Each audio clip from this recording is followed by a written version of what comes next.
Peace.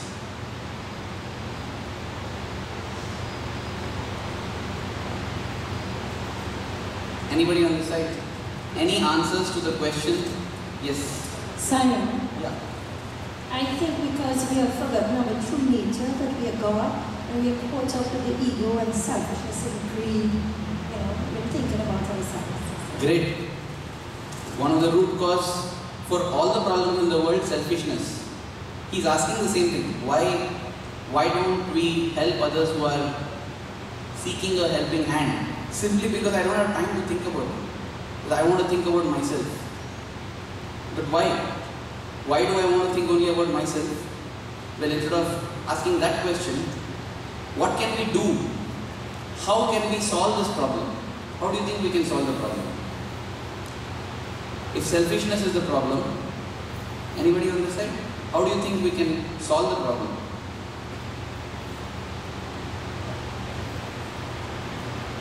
Sarah, I really would like all the youths to answer this question. This is the question that our future is asking us.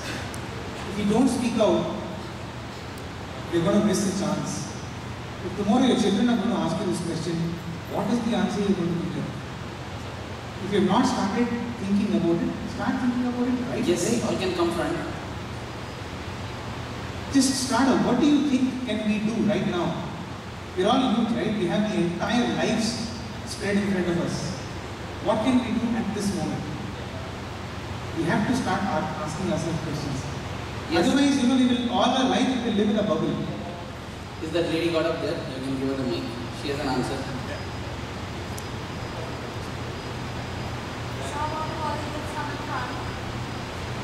They come front. Those who are at the back benches will be called first.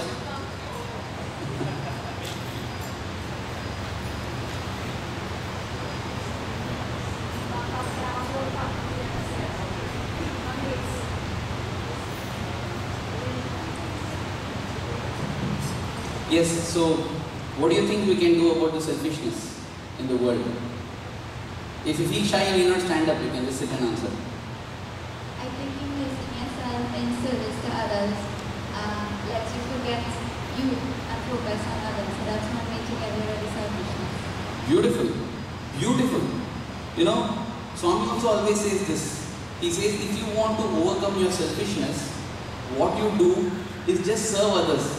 Because in service of others, you are able to give somebody else more important than yourself. And that process itself will make you realize that when you give importance to somebody, you are actually giving importance to yourself because you are helping your world survive, the world in which you have to survive. So great.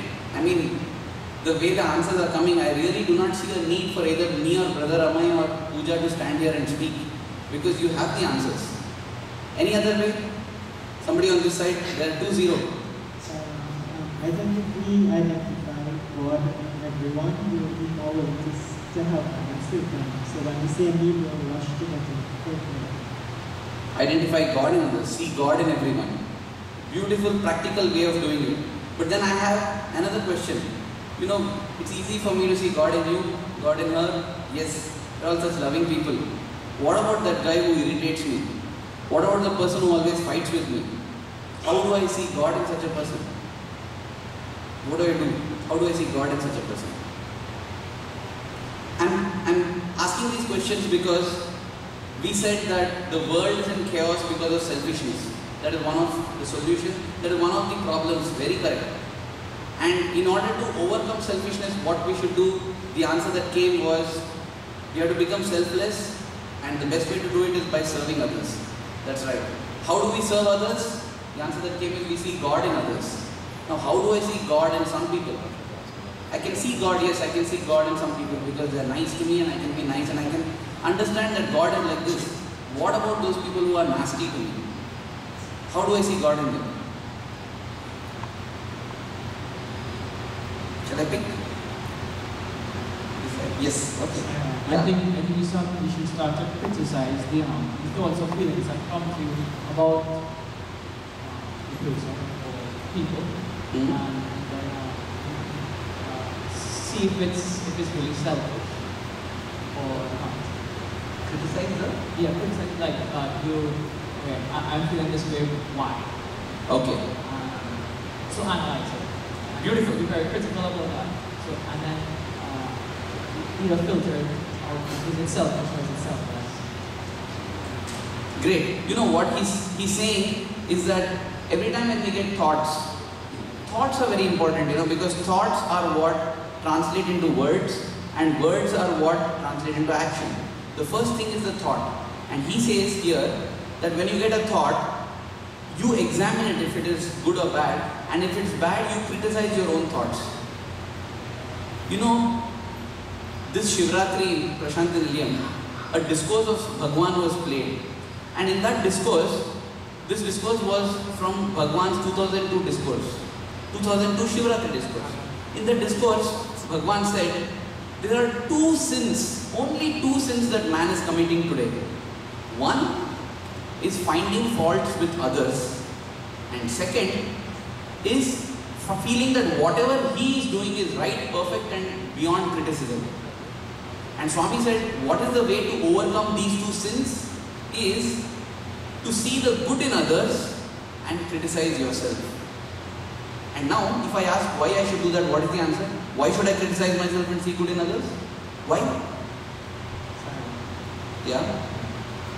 With respect to that same question, I think supposedly negative people come into your sphere of existence to show to yourself a reflection of something that is within you. And like Trevor said, I mean, when these thoughts come to you, you need to really analyze them and determine if it is that the person is really that negative, or is it some negativity within myself that I'm seeing reflected back at me. That is a very profound thought, you know. He says that when I see negative in somebody, it is actually a reflection of the negativity in me. You know, I am reminded during a Tri session, when Swami was speaking to the students, he said exactly the same thing. He said, whatever you are admiring in others, right? You are admiring it because that is there in you. And whatever you are criticizing in others, you are doing it because that is there in you. And then, you know, Swami added one beautiful sub-point to that. He said, and therefore, if you simply criticize somebody, even if that bad quality does not exist in you, it will grow. That is a corollary of that. That is, if it is there in you only, you are able to criticize. They say only a donkey can recognize a donkey. So, only a thief can recognize a thief. So, if you feel somebody is very cruel, very irritable, well, you are recognizing it because you are cruel and you are irritable. That's what brother said, and it's so perfect. And Swami gave a corollary to that. He said, even if that good quality does not exist in you, if you admire somebody for some quality, you will see that that quality starts coming into you. Even if that bad quality does not exist in you, you criticize somebody for that quality starts arising in you. Now, just to ensure that we are all on the same page, why are we trying to improve ourselves? Why are we trying to criticize ourselves and see the good in others? Because that is the way we can become selfless. Why do we want to become selfless? We want to become selfless because we want to serve. We want to serve others. Why do we want to serve others? Because, same thing, we want to reduce selfishness. And why do we want to reduce selfishness? Because by reducing selfishness, we can solve the world problems out there. You know, now you see why Swami gave so much emphasis on the youth. It looks like, Swami, if I speak the truth, if I refrain myself from doing something, how is it going to help the world? My dear child, you don't understand. Within 4 links, you see, we started out with a question. We started out with not one question, multiple questions. Why? Why are the oceans being polluted? Why are the forests being felled? Why are we at war? So many, all the world problems out there. And finally, what solutions are we speaking about? Seeing our thoughts, examining our thoughts, examining our feelings, cleansing ourselves, seeing good in others. From my heart, I am so convinced. Are you all feeling the same? Are you able to see how world transformation lies in our own little acts? You are able to get the connection, right? Okay, now let us say Are we all convinced? Is there anybody with doubts? Nothing to feel wrong about. Any doubts? Are we all convinced about this? 100%? We had 3 answers from this side, 2 from that side. Make it even. Third row, any girl from the third row? Are we convinced? Okay. They're not looking at me. Yeah. Why don't you get up and, yeah. Yeah, give her the mic, Pooja.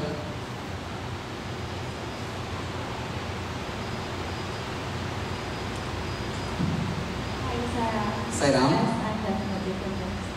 You are convinced about what? I'm convinced that the change that I would like to see in the world is a change that I also see in myself first. And is that a strong enough motivator for you to try to change? Yes. Okay. Yes? It is not for me. It is not for you. It is not a strong enough motivator for you. I want to see how how that will help me more. Okay. How can you bring that closer to an individual? Because I understand you want to change yourself, selfishness in the world, and to do that you want to become more selfless, and then when they have more thoughts, Yes. and then truly more selflessness will help change the world. But then how does that help me? Okay. I'll answer your question I'll try to answer based on what Swami has said, right? Have you heard the concept called monkey sphere?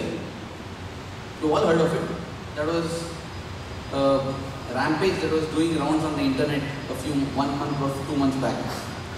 Basically, this came with an interesting study that said that if you see the monkeys, they help each other actually. They have a band of monkeys, 30 monkeys or 40 monkeys.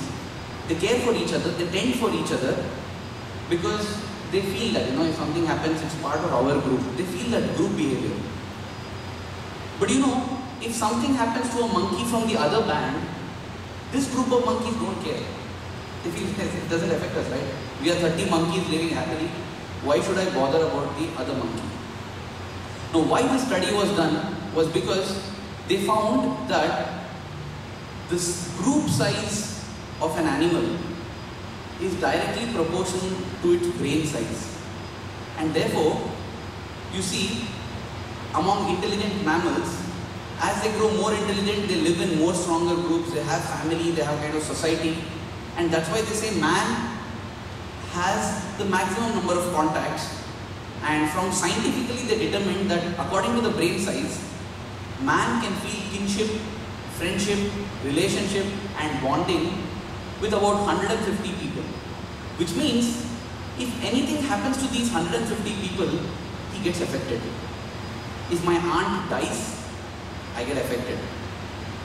If my cousin top scores in the exams, I feel happy. Right? But today when I open the newspaper and if I see that in China there was a bomb blast and 20 people died, I say, the world is going bad, it's terrible. But that's done. I'm back to my breakfast, I go to my work. But what if one of those 150 people happened to be in that blast? We are shaken. What if that happened to be my mother or father? And what if I was there on my honeymoon and it happened to my wife? We would be shaken, right? Not only for that day, not only for that week, not for that month, but for the whole year and maybe for whole life also. Now, this question that you asked is a very common question. Once somebody got up and told Swami, I'm getting all bad thoughts. Swami said, don't worry, everybody gets. You have the courage to ask, tell me, that's all. Everybody sitting here gets bad thoughts, but you are having the courage to tell Swami that you are getting bad thoughts. So in the same way, all of us feel this in our hearts. Fine, okay, if I do this, if I become selfless and do this, I will change the world, right? But why should I change the world? No problem, let me live my happy life. The problem is, dear brother, that the world is so interconnected, it's just not possible. Let's take Trinidad and Tobago for example. In the last few days, whatever brother me and Amaya have gathered, you say crime is high here. Why is crime high here? If you see, even in India, there are many places where crime is high. There are many societies in the world where crime goes high. Why does crime go high? Crime goes high because One reason, there are many reasons, one possible reason I am saying, and if I am wrong, please anybody just stop me and correct me, just like brother said, I am not satisfied. Because it helps us to all think together. Why is crime high? One reason is because there are people who are very rich, there are people who are very poor. There are some of them, in Bombay for example, as your flight lands in the Mumbai airport, look to your left, you will see high rises which are 50 stories high. Look to your right, you will see slums where they do not know when the government will come and bulldoze their homes and take it away, because it's all illegal construction. They have built it out of tin and some stones and just temporary constructions. Naturally the person over there feels, what is so special about this guy that he eats so well, he does everything so well, everything he has, and I don't have food to feed my child. You know what I will do? He has got enough. I will go, I will just hit him and take whatever is there in his wallet. For him that wallet means one shopping gone. For me that wallet means 1 month I can feed my child. Right? No, I say, why do I care about poverty? Need not care. But what if your father happened to get kidnapped? If your father was kidnapped and you are stuck and they say you give us this much money or else the worst, what do you do? What do you do? You say, why me? At that time, you know what everybody else will say? Why should I care? It's not my problem. Why should I care? How does it affect me? Yes, it doesn't affect you as long as it doesn't hit you. The minute it hits you, and when it hits you, you know what you expect? You go to the police. This happens in India. The police says, no, he wants his bribe. He wants his bribe. He says, you give me this. And he says, you have no idea what problem we have got. Day in and day out, my salary is so little. I'm talking about problem in India. I don't know exactly in Trinidad. But in India, the police says, I have my wife and children to feed. I do not get enough. I'm slogging day in and day out. And now, you need me, right? Every day I'm there, you never care for me. Every day I'm there, walking the street, you don't care for me. Today you need me, you come to me. This last 10 years, you never cared to ask whether I'm happy, I'm fine, nothing. And today you need me, you come to me. Why should I help you? The same way that you asked, he asked, why should I help you? You give me 10,000 rupees. You give me $2,003, then I will help you. But you say, no, don't do this to me. Right now I don't have money. He's also asking money, you are asking money. He says, I don't care, I don't know. I need it. This is the only chance, this is the only way I get to get some money. Because you know what? Unless you people need me, you never come to me. When you don't need me, you don't care for me. The same policeman, just imagine, if every day when you're going for your jogging, you talk to him, you need not give him money. You talk to him, find out how his family is, care for him. You find out that something has happened to his son, you go talk to his son. If he needs a few money, you have a little extra money to spare, you spare it to him. You may ask why? You never know. You never know when you're on your way down.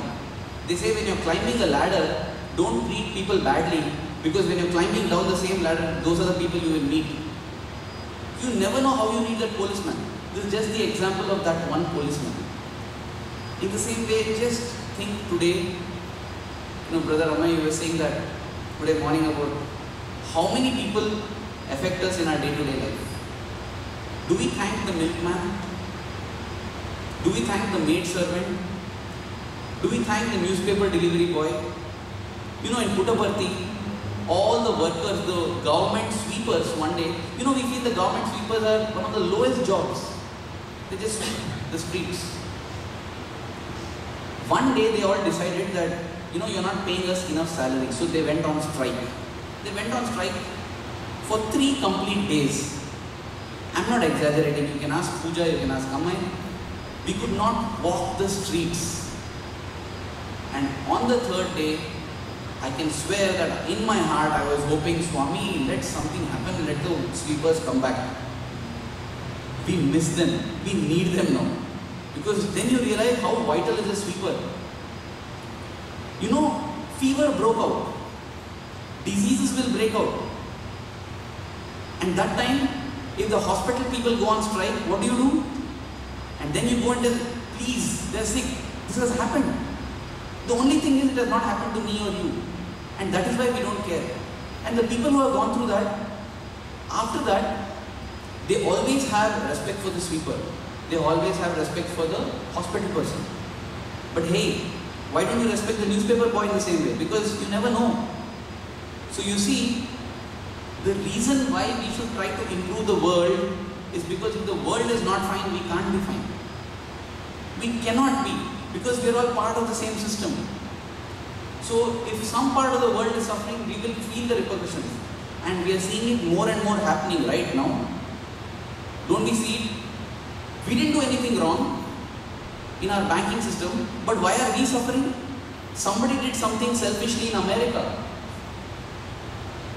and the whole world economy is collapsing. Why? That is what the people are asking in Europe, Greece. The latest was Cyprus. They're asking, why should I pay the tax? I have not done anything wrong. Now people are rebelling. They shout at the government, why are you taking away my hard-earned savings as tax? You have no right to take it. That is what they are shouting. Yes, but why are we in this situation? Because as the situation deepened and deepened, you didn't care. You may say that, not me, they also didn't care. That's right. It's random. You never know. If you are thrown onto a road where vehicles are going up and down, you never know who will get hit. And that is why we all should work for a separate footpath so that we do not walk on the road. You may ask why? I have never been hit by a vehicle. Yes, but what if you get hit? What if you get into a deep problem and you need society to help you out, and society does not help you out because why should we? When we go through that, we realize that. And that is why anybody who goes through a turmoil period, they come out and become, you see so many, whether it is Bill Gates or some of those people who are doing huge philanthropy, they have gone through some childhood experiences which make them feel, and that's why they start doing it. Well, that is good. What happens even in such cases is they become restricted to the kind of experiences they went through. If they had an abusive childhood, they start supporting charities which prevent child abuse. But there are so many other kinds of abuses going on. But you know, I don't care about that. Because this is what I went through, I will help this. You know what will happen? God will say, if for you to become your nature, which is loving and kind, if you need such things, I will provide you how many ever you want till you become that. It is scary, but it is true.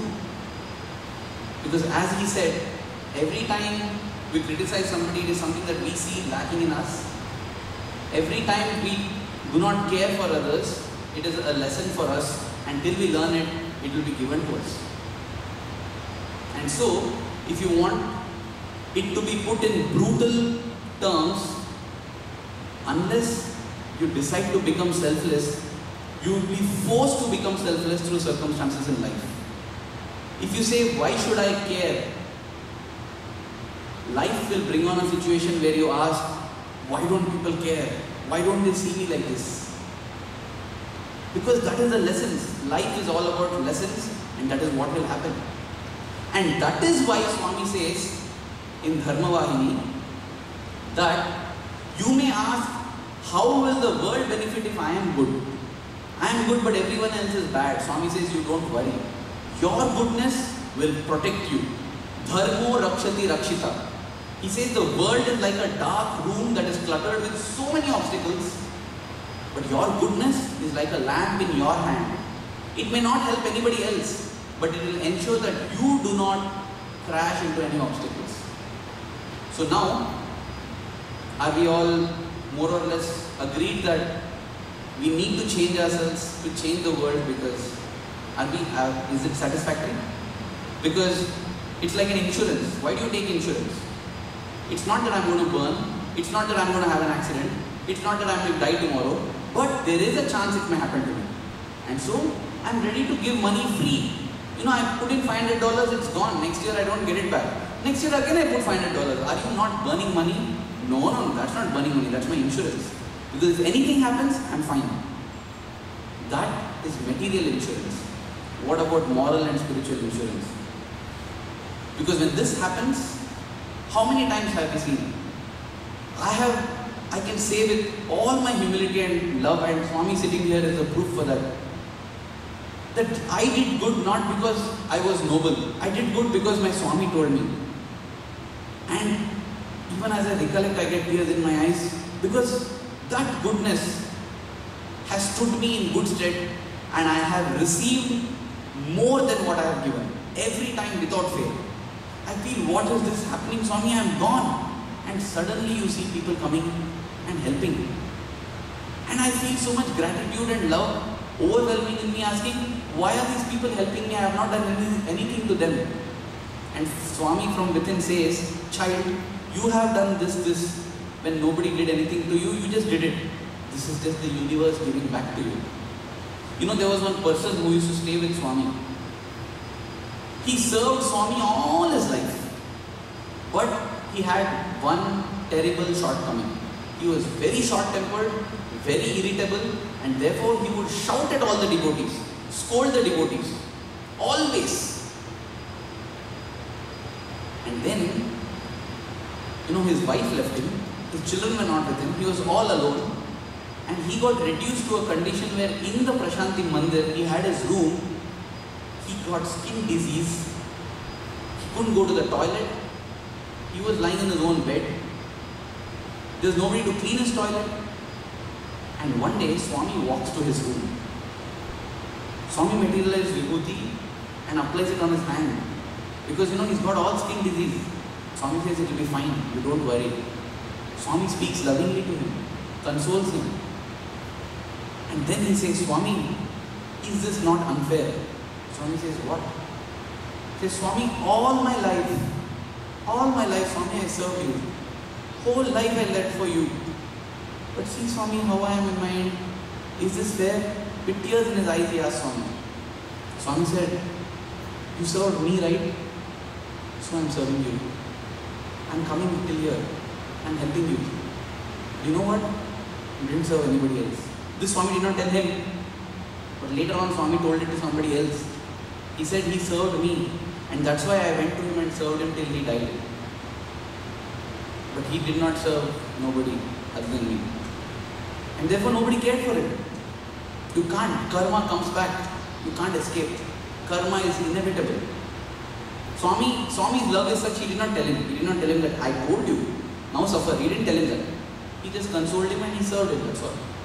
But then Swami said, because he served me, I served him. Because he served nobody else cared for it. When we are young, that is why, you know, that day in Sai Center, while speaking, that is what Shankaracharya said, Ma kuru dhana jana yauvana garvam. Don't be proud of your money, your status, your wealth, or your youth. Because one day all this will go.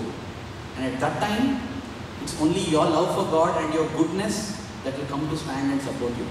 Your wealth is there today, tomorrow it will be gone. Your youth that you have today, you feel I don't need anybody, I can manage on my own.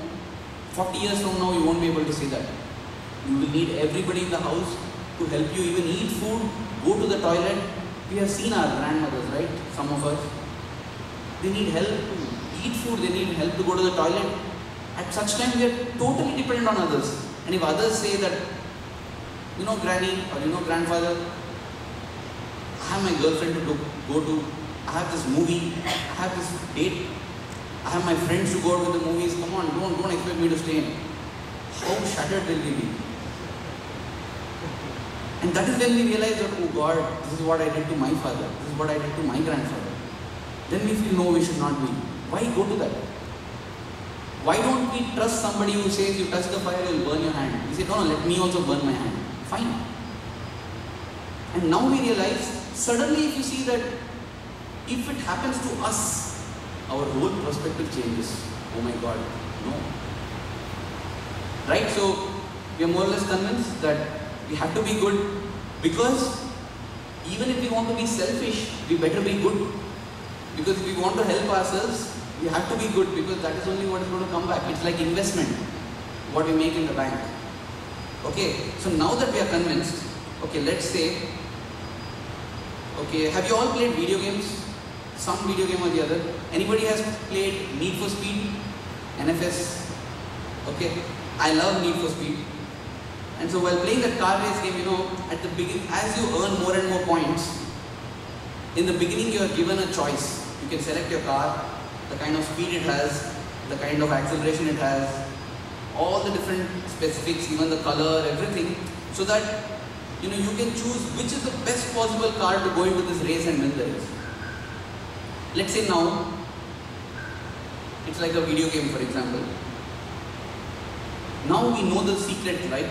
How do we change the world? How do we change the world? Yeah, change ourselves, being selfless. And not only that, this is what we have to communicate to others also. We have to tell everybody that, we have to change the world. It's not as if I don't care for the world. You can't say you don't care for the world because one day you will need the world. So you have to change the world and you have to be selfless. So now we have for this game a 2-point agenda. Okay? One is I have to be selfless. Second thing is I have to communicate to others, to as many people in the world. Be selfless and care about the world. Be selfless and care about the world. Why? Because when everybody cares about the world, I can be happy. Otherwise, I don't know when my life will get messed up. Correct? So, now, suppose you know this before you took birth. You're standing in the heaven and you're seeing. Now imagine the video game begins. You can choose. Which? Now you have to go, the world is in chaos. Nobody knows selflessness. Everybody is selfish. You want to go and teach them selflessness. And you want to teach them about God, because knowing about God helps you become selfless. So you want to teach them about selflessness and about God. Which country will you choose to take birth?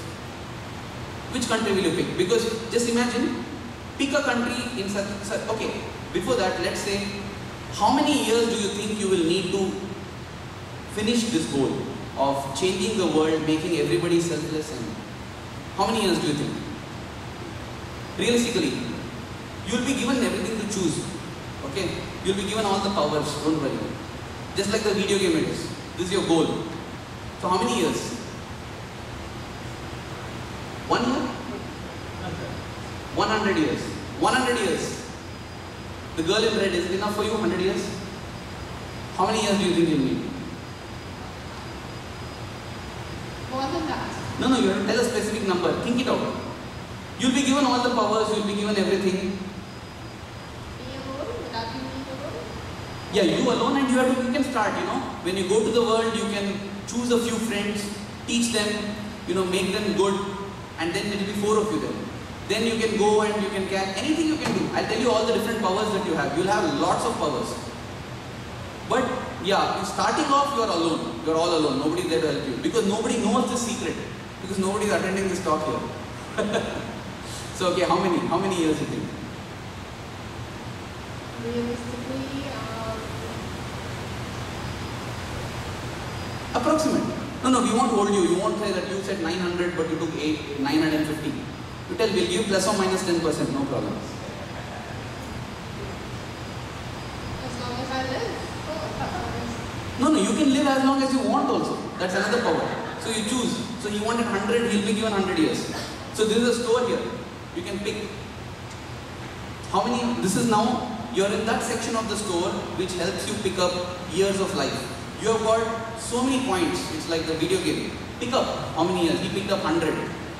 I don't think I have a specific age for that. So I think I would have to do that for as long as I'm here. All the time. Yeah, how long would you like to be there? Always. Always. So that means you think you'll never be able to change the world. No, I will change the world. Yeah, how many years? That's what. Just pick, that's what. Have confidence and think. Maybe 400 years? Is 400 years enough? Say now you'll be going down to earth tomorrow.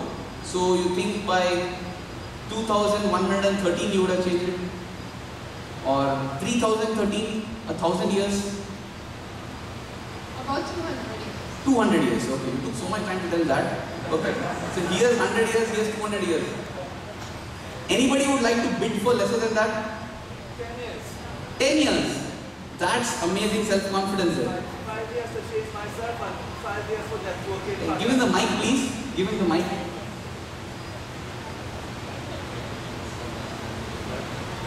I think that 5 years to change myself. Okay. And 5 years for the networking pattern. Okay. It's quite enormous. So you'll use Twitter and Facebook and get through. So in 10 years you can change the world. But with God's help, I can't really... No. There's nobody to help. You're only God now. You're having all the power. Nobody will be helping you. You're all alone. That's why plan it out properly. After going down, you can't tell, give me 10 more. I think 5 years, because I think when I am changed, the world will be changed. Automatically? Automatically. Okay. So 5 years is enough for you to change. Enough for me. That is great self-confidence, because, okay, say 5 years, which means actually you can, that is 2013, 2018 we can look forward for the golden age. Okay. So fine, 5 years, 200 years, 100 years, any more? Can we move on to the next department? Okay, the next department is, you've got your number of years that you can go down to earth and use. You've been given all the powers, you can do anything, don't worry, you will be given all the powers. Now, which country will you choose to go into? Where do you want to start off? Because you know, if they say fine 200 years and I throw you into Antarctica there, it will take you 10 years to just get back to some country. So, which country will you like to start off with, you know, to get your first advantage? You can start off directly, right? Which country? Somebody else. You'll choose to be in Africa. Why Africa?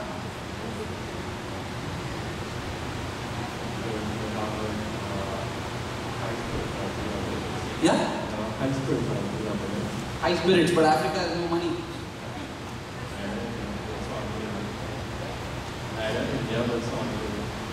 No. Don't forget about Swami now. I'm just asking where. Think logically, think strategically. Where would you like to be? You go to Africa, you're thrown in one, you come out of a hut. What do? You don't have enough money to take a flight ticket to Kingston. So what do you mean you'll change the world? I mean, you need money, right? So think before saying. It's not just talking about geography of the country. Which country do you want to be? Which country do you think is more? US. You will be in the US. Okay. Nice. Even I would have chosen US. You know, it's good.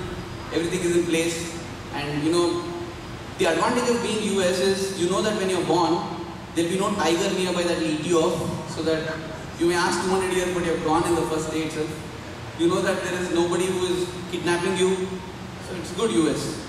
And okay, now that we have a country, say US, 200 years, and then what is the kind of family do you want? You know, would you want to be the son or daughter of a cricket star, or would you like to be the son or daughter of the president, or the son or daughter of a farmer? That way. What kind of family would you like? Because family matters, right? I mean, if you're Chelsea Clinton, it makes things so easier. So what kind of family would you like? With these three questions, then we can proceed with the game.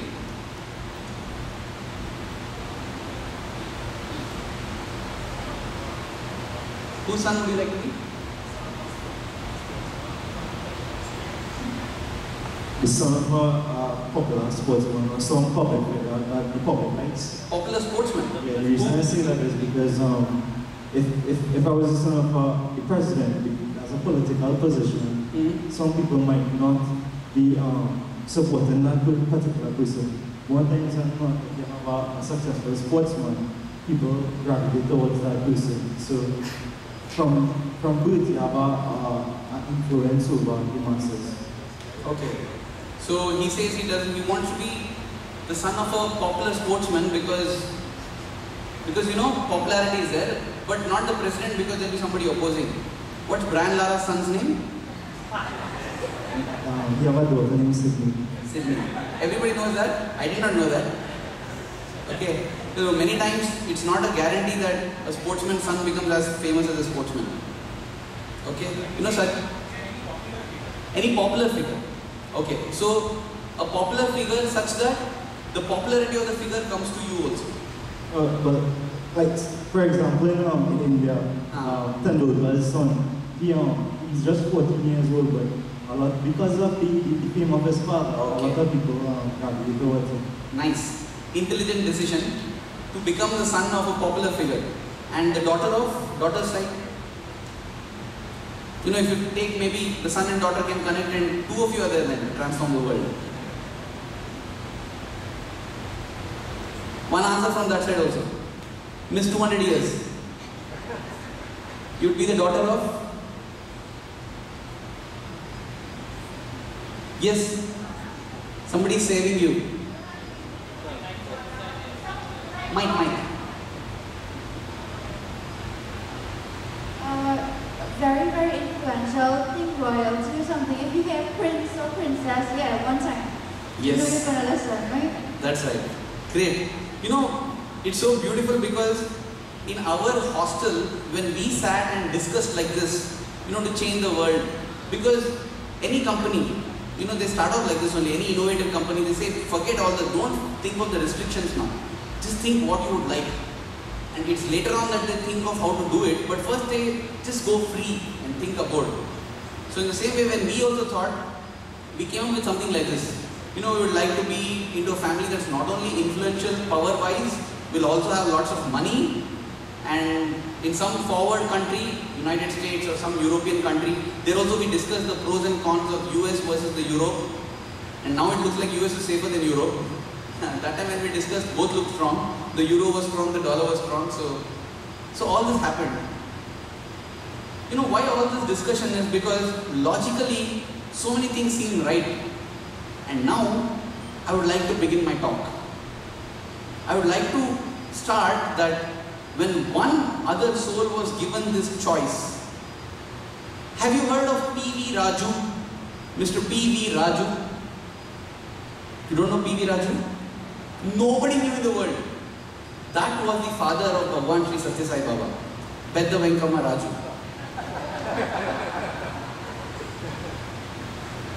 And the avatar, the wisdom embodied, chose Mr. P.V. Raju to be the father.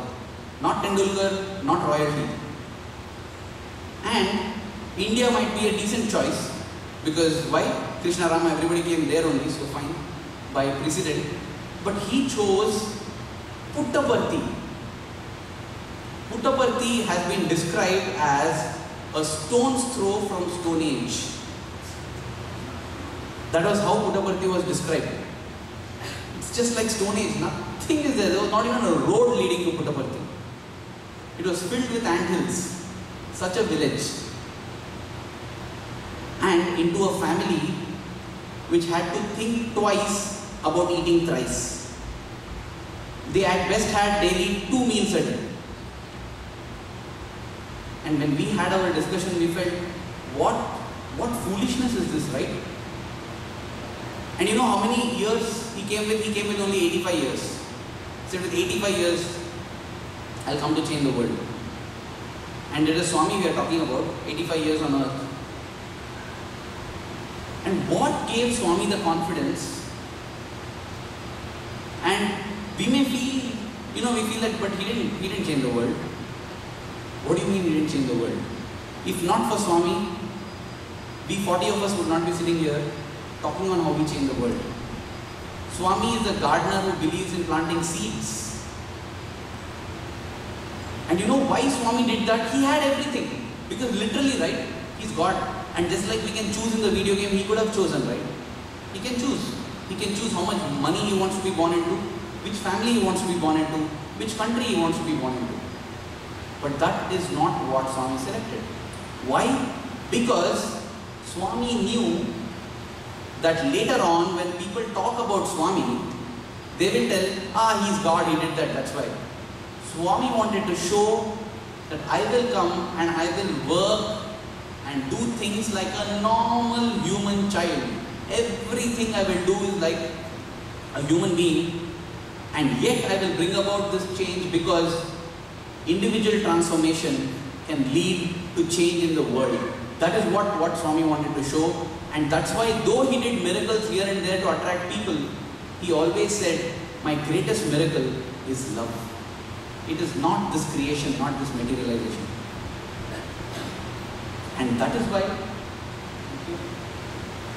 And that is why we should spend some time in seeing the kind of childhood Swami had.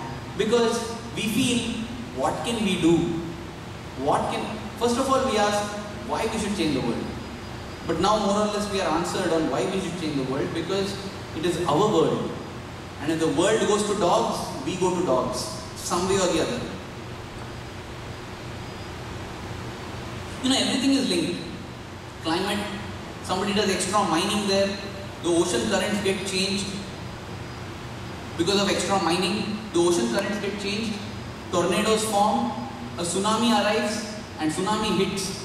And after it hits, and 10,000 people die, we ask why. When the mining was going on, we don't ask.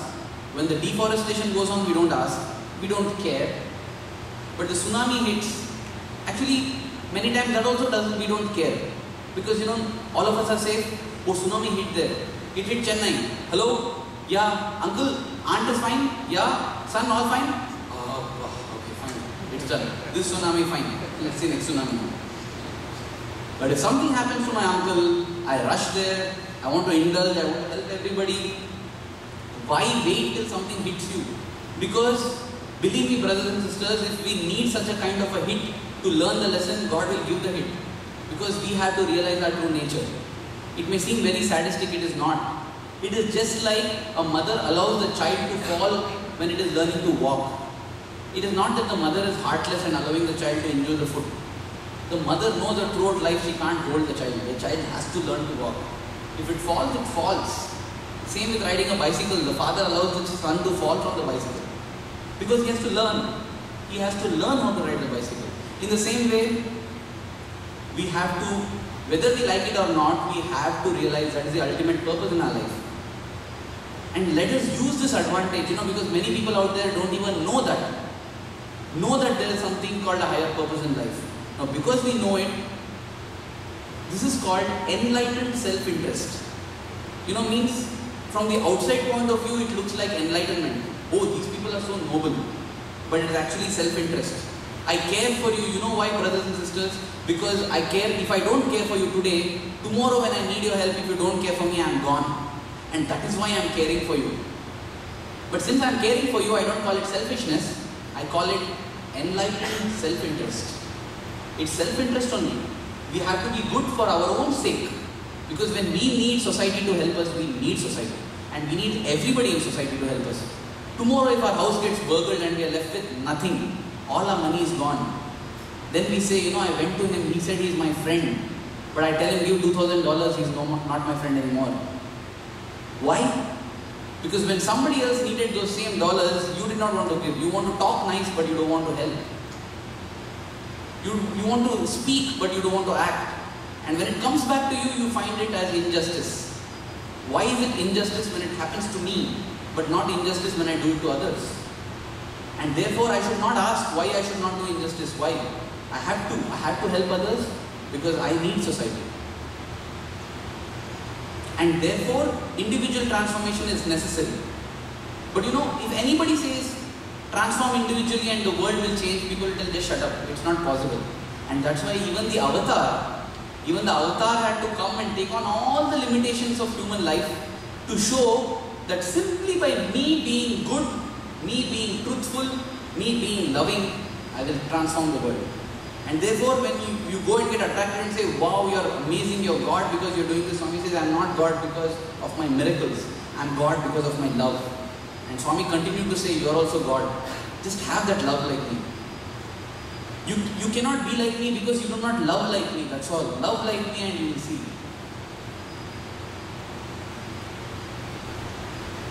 Swami was born in 1926 in Puttaparthi. Such a small village. As I said, it was described as a stone's throw from Stone Age. Nothing existed there. And Swami started growing up. And even as he grew up, he exhibited these tremendous qualities. Swami has said in his own discourses, it is recorded in Satyam Shivam Sundaram. When Swami had to go to school, he had just one pair of clothes. And you know what Swami would do? See, when Swami says, my life is my message, Each act he did in his life is a message for us to learn from. He did not go to his father and say, "Dad, what is this? I'm going to school, you're giving me only one uniform." He went and told his father, "Father, you have given me so much. Please." He actually convinced his father that he doesn't want another uniform because his father could not afford that uniform. Look at how Swami did. And you know, when he got tears in the shirt, you know what he did? He would go to a nearby bush in the village, break the thorns and use the thorns to hold his knickers and shirts in place. He never asked, he never told his father. In fact, it is recorded that, you know, twice in the year, they would buy clothes for all the children at home.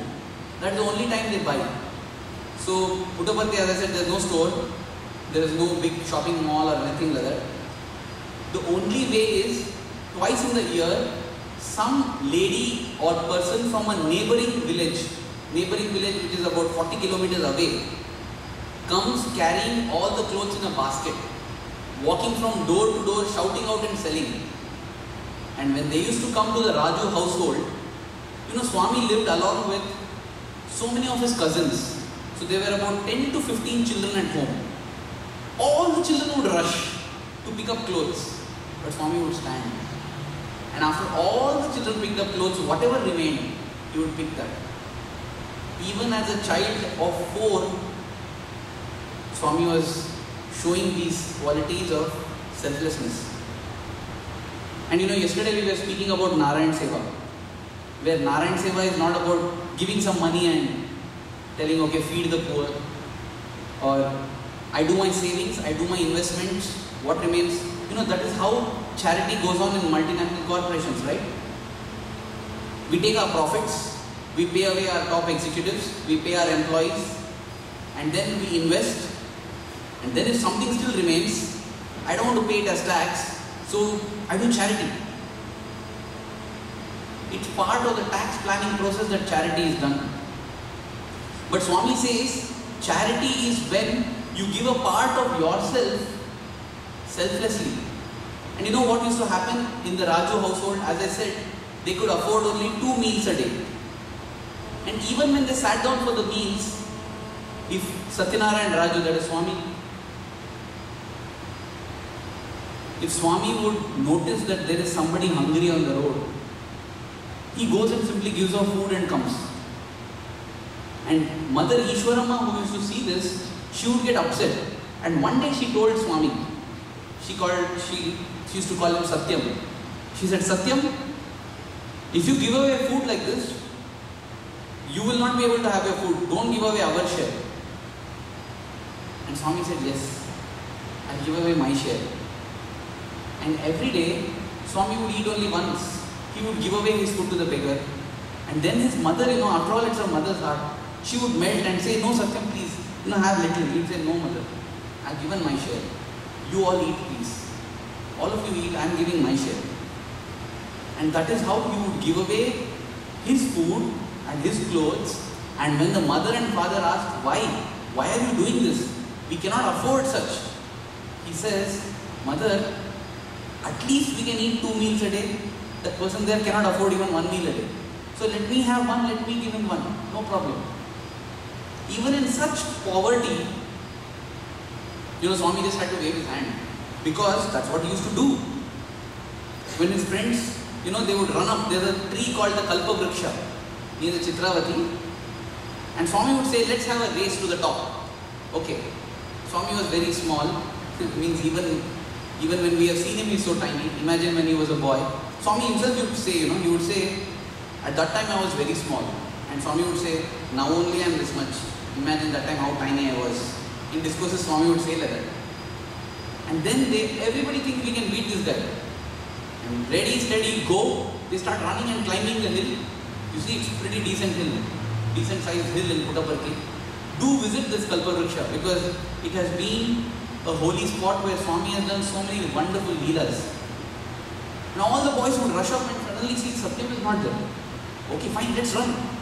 And they reach up to the top, huffing, and there Swami sitting on the tree, shaking his leg and sitting and waving his hand. They say, this is unfair, this is unfair, this is unfair. But before they could cry foul, Swami plucks a mango. It's a tamarind tree over there. Swami plucks a mango. One of the boys says, Swami, I don't like mango, I like orange. Swami says, okay, plucks an orange. I like sapota, okay. Whatever fruit the child asks, the boy asks, his friend asks, Swami plucks and gives. And they are also thrilled. And he became the hero. Wow, he gives. He became a hero because he gives, not because he takes. And that is a lesson for all of us. We become heroes when we give. We never become heroes by taking. It's only by giving. And that's why Swami says, my hand stretches out only to give, give, give, give. Anybody who has tried to give anything to Swami knows how difficult it is to make Swami accept. Because unless it is pure selfless love, Swami never accepts at all. And if your selfless love happens to be a chair, or a towel, or a carpet, or a car, then okay. But it has to be pure selfless love, otherwise Swami never accepts at all. Because he is always given, given, given. And why I am saying this? Because a person, a child who could pluck mangoes and oranges and sapotas from a tree, never created any food for themselves to eat. He could have done it. But no. Because my life is my message. Swami is always thinking, Swami is the avatar, right? That's how the avatar plans. My story will be read for thousands of years to come. And if my story has to be an inspiration, let everyone learn that a life led like this indeed makes a difference. Indeed makes a difference. And that is why Swami stopped eating. He would not. Is it that he did not suffer diseases? He suffered illnesses. He didn't use his divine powers for any of that. He suffered illnesses. He suffered hunger. But he went like that to show that you can also do it because you and me are one. In fact, in school, Swami was the most brilliant student. Everything he knew, naturally. And his house was very near the Puttaparthi Elementary School. Till grade 5, Swami studied in Puttaparthi Elementary School. And when he went there, he would see that the other children come from very far off places. And when they come, they all come early because the teacher there had a very strange habit. After some particular time, he shuts the door, and whoever comes after that gets canings. With the cane, he beats them. And therefore, to avoid that beating, all the children came off early in the morning itself when it was very cold. And because Satya's home was closed, Satyam would get clothes and food from home and give everybody, just distribute it. So much so that it is recorded in the book that Eashwaramma says, I had to lock the house because this fellow will loot me. I don't need some robbers to come and loot me. My own son loots the whole house.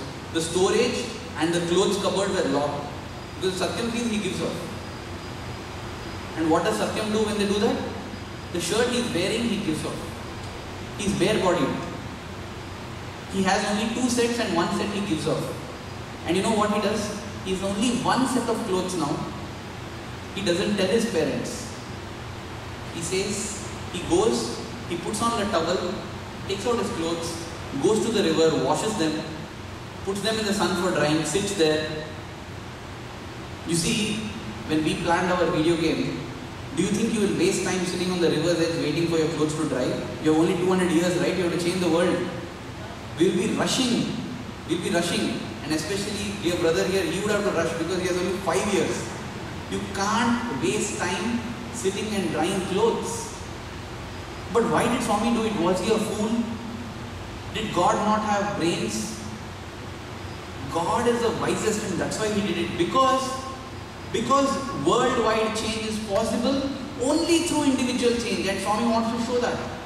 And that is why he waited. He would sit for 2 hours for the clothes to dry, and after they dry, he goes, in the night, because in the village they feel cold, they put firewood and they keep themselves warm. The embers of the firewood, he collects in his glass. He collects it and uses the glass to iron the clothes, so that his mother does not find out that he has only 1 pair. Every day this was the ritual. And this was not only in his personal life. they say that, they used to call him Adamari Satyakka. Adamari Satyakka in Telugu means the loving girl like Satyam. Because Satyam would do all the household chores. He would mop the floor, sweep the floor, wash the vessels, and the mother felt, wow, what a son he is. And not only that, he would go with his father to the shop and he would do very good bargaining. He would do very good bargaining, get good rates, because his father had a small store in which you could get everything, rice, matchbox, some peppermints, all the things, like a small grocery store in Puttaparthi. And he would go and his father felt, what a son he is, he's so good. We say, I can't help my mom, I can't help my dad, I've got studies, I've got so many things to do, I'm busy. And whenever I say that, I say it many times, it happens. I tell my mom, not now I'm doing. And many times when I say this, when I remember how Swami was, it makes me feel ashamed. Because Eashwaramma said, my son, my little son is the best. He is the most ideal. The father said, my little son is the best. The teacher said Satyam is the best. The friend said Satyam is the best. In fact, they used to call him Guru. He's our Guru, they used to tell. Guru meaning teacher. Everybody said he's the best, and Swami did all this without using divine power. It is not as if one Satyam was there with the father, one Satyam with the mother, one in school. No, he could have done that, right? He could have just made 3 bodies and one is with the mother, one is helping the father. No. He sacrificed his sleep, he sacrificed his food, and he became the darling of everyone's hearts. Because he knew that his story, Satyam Shivam Sundaram, is going to be read for 1,000 years later on, and people will derive inspiration from his life. And I have to lead my life because my life is my message. Not only the father, mother and this, his grandfather Kondama Raju, Satya became the darling of his grandfather's heart. His grandfather was a great poet. He used to write poems and do dramas and all that. But he loved Satyam so much, and one of the main reasons why he loved Satyam was a strict vegetarian. Many people, when it comes to this vegetarian versus non-vegetarian, they say, some places, they say, why we should go vegetarian? In Alaska, in tundras, in the snow-capped regions, they get no food, they have to eat non-vegetarian. Right? They have to eat, but why do you have to eat? That was Swami's question. It's a different scenario, when this vegetarian versus non-vegetarian comes up. Everybody takes the examples of the extreme. People are living there, there's no other food available, only meat is available. Yes, okay, fine. Are you in such a circumstance? Are you in a circumstance where no other food is available, only meat is available? And then some people say, if you can eat plants which have life, plants also have life. Animals also have life. So what's the difference? You're also harming life, I'm also harming life. But well, I had spoken about this in the Page Center. Were all of you at the Page Center? No, okay. But you see, there is a difference between life forms. Stone is non-living. A plant has life. But animal is something more than the plant, right? Why? Because the animal has senses and it has a mind. The animal thinks, it moves, it does so many things. So therefore the mind is what gives you awareness. And animals have mind, plants don't have a mind. So plants don't mind. And you can see that. You cut a branch, the tree grows back the branch.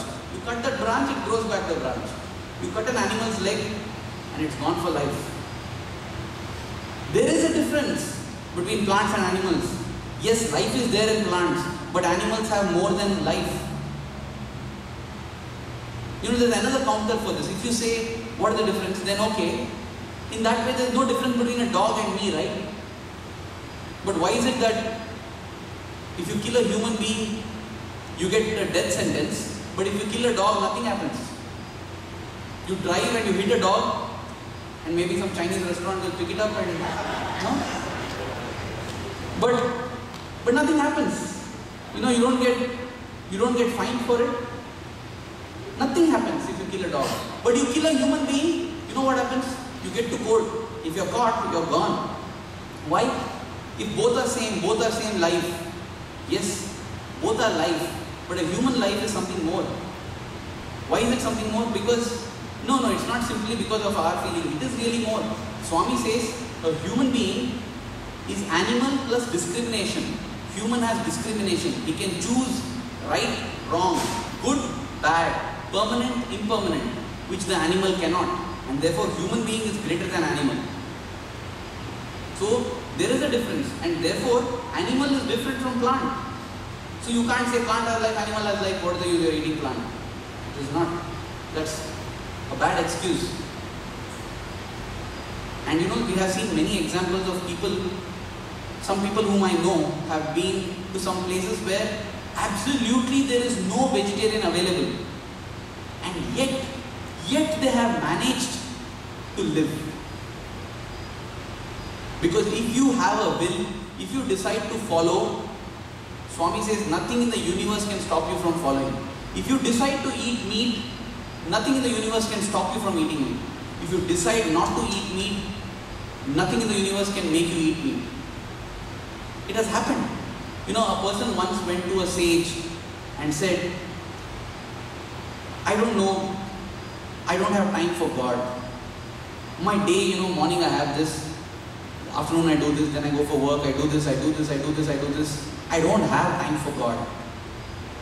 Then the sage said, I will solve your problem if you solve one problem for me. And what's my problem? My problem is I don't have a place to live on the earth. I said, why? He says, because 77% of the earth is filled with water. Okay? And then 13% of the earth is all mountains and valleys and this and that and all that. Okay? Then there's 5% of the earth that is all swamp and marsh and all this. Okay. And so this way, you see, I have no place to live. He says, sir, don't worry. Why? 1 billion people are living out there, so you will find a place, don't worry. Then the sage tells back, there are thousands of people out there who are finding time for God. You will also find, don't worry. If you want to find, you will find. In the same way, there are thousands, millions of vegetarians out there who are living in all the different countries in the world without touching meat. So if you want to do it, you can do it. Please don't excuse your weakness by saying that it is fate. It is weakness. And I am saying this because Swami said it. Swami said that if you are interested on the spiritual path, meat, alcohol, smoking are deadly devastating. They will not only destroy your body, they will destroy, Swami said, they will destroy your mind and they will destroy your spirit completely. And you know what? As we discussed in the beginning of this, all of us need spirituality because we have to be selfless, we have to serve. Why? Because we want to change the world. Why? Because if we don't change the world, we will get hit. So you see, it's all connected. We turning vegetarian, we keeping away from alcoholism, it's all connected to changing the world and making a better life for ourselves. We just have to sit and think out like this. It's all connected. It's all connected to leading a good life. And that is what Swami did, and we come back to Swami. The grandfather that I was telling about. The grandfather, when it came for dividing the property between his children, everyone decided, that for 3 months grandfather stays in our house, 3 months in that house, 3 months in that house, by rotation. The grandfather said, I don't want any property. I don't want anything. I'll have a small hut for myself. Please let Satyam live with me. That's all I want. I don't want anything. And that is how Swami moved from his mother's house to his grandfather's house to stay with his grandfather alone. And why grandfather moved out? Because the grandfather never ate non-vegetarian food. And his wife, the grandmother, used to cook vegetarian food for him.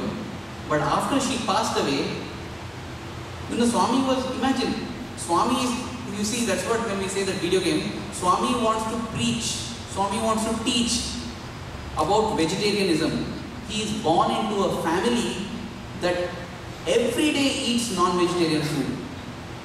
But today, nobody eats. Nobody even looks at meat in that family. How did Swami do that? Swami did it because he wants to show that by individual transformation you can transform. You may think that Swami was born in a vegetarian family, so easy for him to tell vegetarian. He was born in a family that has only 2 meals a day, and in that they cook non-vegetarian daily. So if he doesn't want non-vegetarian, he has to give up food.